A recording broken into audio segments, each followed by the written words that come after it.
En esta mañana pedimos, Señor, que tú nos des una mente abierta, oh Dios, para que podamos aprovechar todas las oportunidades que tú nos das. Queremos avanzar, Señor, en nuestra caminata, en nuestra estatura espiritual. Queremos llegar a la plenitud de la estatura de Cristo. Gracias te damos, Padre. Danos la gracia para esforzarnos en tu gracia. En el nombre de Cristo Jesús lo suplicamos. Amén. Amén. En la vida, como cristianos, todos tenemos oportunidades de avanzar en nuestra caminata. Sabemos que hay, como dice en 1 Timoteo, hay 3 niveles de cristianos. Hay bebitos, hay jóvenes y hay padres espirituales. Hay diferentes grados de madurez y Dios nos da oportunidades a todos, diferentes oportunidades. Y en esta mañana queremos motivarles para aprovechar las oportunidades, porque algunos hasta pueden quedar descalificados. En el libro de Levíticos, capítulo 19, versículo 23, leo y dice: cuando entréis en la tierra y plantéis toda clase de árboles frutales, consideraréis como incircunciso lo primero de su fruto. 3 años os será incircunciso, su fruto no se comerá. El Señor nos compara con árboles. Dice la Escritura. Hubo un tiempo yo estaba orando, y aún oro así, por la congregación que pastoreo, que el Señor levantara hijos maduros, que todos pudieran llegar a la madurez, llegaran a ser vencedores, todos.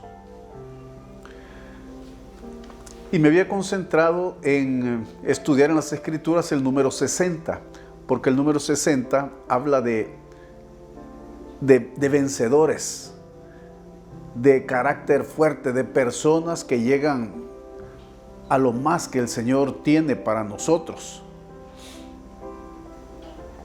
Luego, alguien soñó en la iglesia que muchos hijos varones estaban naciendo, pero curiosamente, casi al 4.º año, no era un varón, sino era una niña morenita, una niña morenita.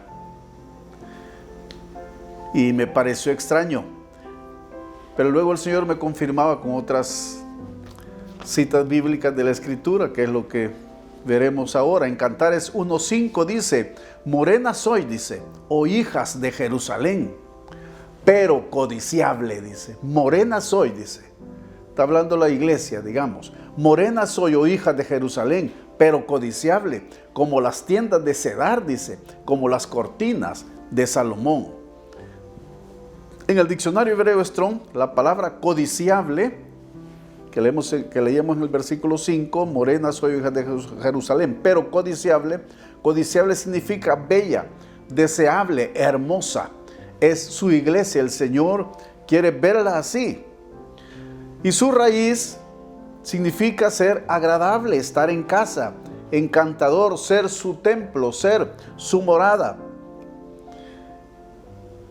Y en el mismo versículo 5 que leíamos, dice, como las tiendas de Cedar, como las cortinas de Salomón. Esta palabra cortinas en el hebreo significa propiamente ser domada, ser dócil. Eso es lo que quiere el Señor de nosotros, de su iglesia. Siempre en el libro de Cantares, en el capítulo 1 del versículo 6a, dice: no reparéis en que soy morena. Dice: porque el sol me miró. Fíjese, después de 3 años te vuelves morena. Después de que el sol te mira, el sol de justicia, nuestro Señor pone su mirada en nosotros y está tratando con nosotros, después nos volvemos, la iglesia se vuelve morena. Por eso Cantares dice: morena soy, oh hija de Jerusalén, pero codiciable. Cristo, una pregunta, ¿Cristo ha puesto su mirada en ti? Sé que el Señor ha puesto su mirada en su iglesia. Y aquellos que lo están buscando en oración, el Señor me dijo que Él se lo va a confirmar a cada uno de ustedes. Quiero que veamos en la parábola de la higuera. Esto está en Lucas 13:6, dice así: dijo también esta parábola: tenía un hombre una higuera plantada en su viña, y vino a buscar fruto en ella y no lo halló. Verso 7: y dijo al viñador: he aquí hace 3 años que vengo a buscar fruto en esta higuera y no lo hallo. Córtala. ¿Para qué inutiliza también la tierra? Versículo 8: él entonces respondiendo le dijo: Señor, déjala todavía este año hasta que yo cave alrededor de ella y la abone. Y si diere fruto, bien, y si no, la cortarás después. Está hablando de su pueblo, está hablando de nosotros. Y dice: deja que esté yo cavando alrededor de ella. Siento que es la responsabilidad de todos los pastores y es lo que hacemos. Estamos cavando, trabajando con la iglesia, enseñando las verdades que el Señor nos ha enseñado a los pastores y que ponemos en práctica. Y dice en primer libro de los Reyes, capítulo 6, versículo 2, dice: la casa que el rey Salomón edificó a Jehová, tenía 60 codos de largo y 20 de ancho y 30 codos de alto. Fíjese, tenía 60 codos de largo. El número 60, si ustedes buscan en la Biblia el número 60, se darán cuenta que habla de liderazgo, habla de torres fuertes. Las medidas que menciona allí, habla de personas valientes, esforzadas. El número 60 habla de liderazgo. Y dice: la casa que el rey Salomón edificó a Jehová tenía 60 codos de largo y 20 de ancho. El número 20 habla de madurez. Recordemos, 20 años tuvo que ir Jacob a estarse donde su suegro Labán, que fue básicamente Labán significa blanco, fue el que purificó el carácter de Jacob. 20 habla de madurez. 7 años pagó por Raquel, 7 años por Lea y 6 por los animalitos que obtuvo. También José, vemos en Egipto, José estuvo 20 años y después fue utilizado por el Señor. Y leo otra vez: la casa que el rey Salomón edificó a Jehová tenía 60 codos de largo, 20 de ancho y 30 codos de alto. El número 30 habla de servicio. Según la ley, los levitas los sacerdotes podían comenzar a ministrar hasta que hubieran cumplido los 30 años de edad.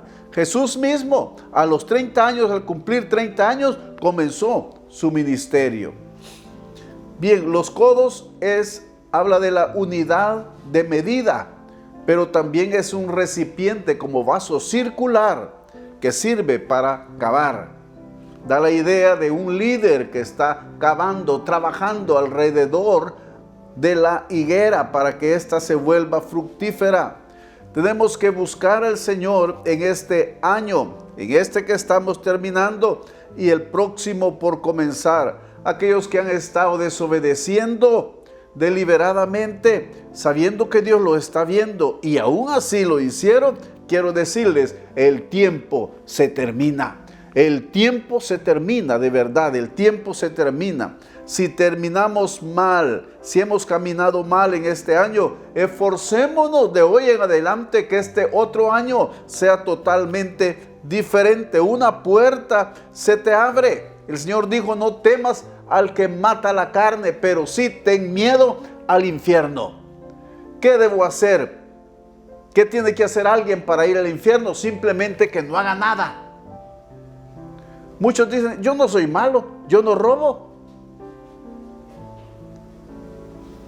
Si no eres hijo de Dios, irás al infierno. Entonces el requisito para ir al infierno es que no hagas nada, que seas bueno de palabra, pero que no busques a Dios.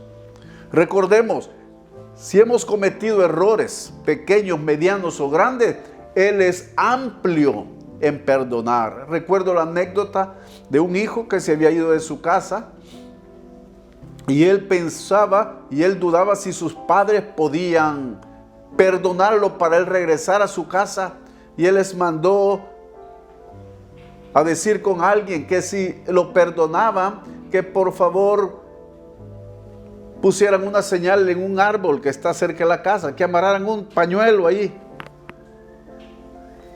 en el árbol que está en el patio fuera de su casa, y él iba a pasar por ahí en el tren, y al ver el pañuelo, si veía el pañuelo, él se bajaba, sabía que lo habían perdonado, regresaba a casa, y si el pañuelo no estaba allí, él se iba de largo.